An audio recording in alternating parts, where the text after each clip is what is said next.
It was said that no one who entered the cursed forest ever returned. Yet when a daring traveler named Alex heard the stories, they didn't care. They laughed it off, dismissing the legends as nothing more than local superstition.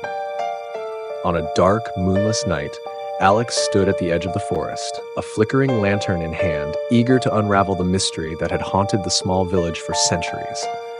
The locals had warned them, their voices trembling with fear. The moment they stepped into the forest, a chill swept through the air. The wind howled like a living thing, and the trees creaked under an unnatural weight. The lantern light barely pierced the darkness, casting long, eerie shadows that seemed to shift with a life of their own. Then, the whispers started. Soft at first, barely audible, almost like a trick of the wind.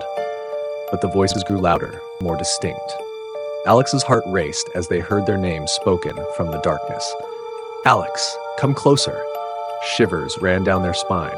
"Who's there?" Alex called, but the only answer was the rustling of leaves and the eerie whispering that continued to grow louder. As they ventured deeper, the trees seemed to close in on them. Suddenly, the dense fog parted, revealing an old, decaying cabin. It looked like it hadn't been touched in decades, its wooden walls scarred with strange symbols that seemed to glow faintly in the dim light.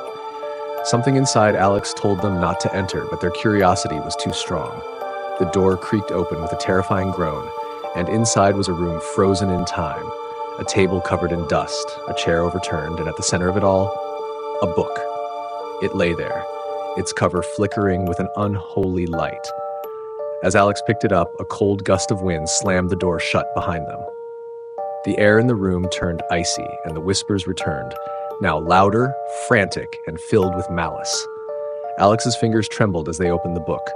The pages were old and yellowed, but as their eyes scanned the text, the room seemed to warp and twist. The shadows in the corners of the room began to writhe, and a figure began to form from the darkness. A tall, thin figure with glowing red eyes emerged from the shadows, its body made of pure darkness. Its mouth opened, revealing rows of sharp teeth, and a voice echoed in Alex's mind. "You shouldn't have opened it." Panic surged through Alex's body. They turned to flee, but the door was locked. The figure in the shadows grew larger, closer, its growl vibrating the walls of the cabin. With no other choice, Alex grabbed the lantern and threw it at the figure. The flames momentarily illuminated the room, revealing the true horror, multiple shadowy forms closing in on them. But the light didn't last long. The shadows absorbed the flame, and the figure's eyes burned brighter, more intense. The whispers became screams, echoing from every corner of the cabin. "Run! Run while you still can." With the last of their strength, Alex bolted through the back door and into the woods. The figure didn't follow, but the eyes, the burning, blood-red eyes, stayed in the shadows, watching every move. Alex ran for what felt like hours, the forest seeming endless, the whispers relentless. Each step felt heavier, as if the woods themselves were dragging them back. Eventually, Alex stumbled into a clearing, gasping for air, only to find that the book had reappeared at their feet. The symbols on its cover now burned with an angry red glow. The words on the first page had changed. "You cannot escape. It has already claimed you." A terrible realization dawned on Alex. No one escaped the cursed forest. They had only become part of the curse. Doomed to return again and again, trapped within the forest's dark embrace.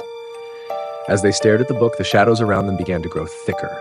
The whispers returned, louder and more insistent. And in the distance, they saw the glowing red eyes once more. But this time, they weren't just watching. They were waiting.